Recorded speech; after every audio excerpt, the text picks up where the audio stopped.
in আর দিলি ten থাকে হুজুর বুড়ো বুড়ো ফল করছে দে মরি গে আর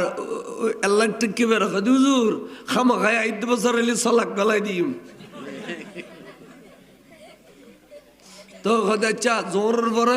80,000 মগরিবর পরে 1 লাখ 10টা বাজিলে 1.5 লাখ 2 তিন বললে 2.5 লাখ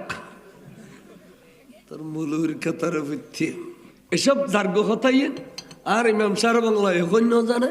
এসব জার্গ কথাই শেরে মিললেন মিশা হুজুরও কন্য জানে আল্লাহ মাসি মিশা হুজুরও কন্য জানে জানিয়ে না কোনো ইন খোঁজ জানিয়ে না ইন এডিলে কথা ফিসিদি লহরাইয়ে রে টেয়াজাফত গলা দিবার টাইম নলয় জার্গু দি এসব কথাই জানে আর ওস্তাদ হলে ইনুর দ্বারা কি তকওয়াবু কি ফরজগারি হইব কি মানুষের দায়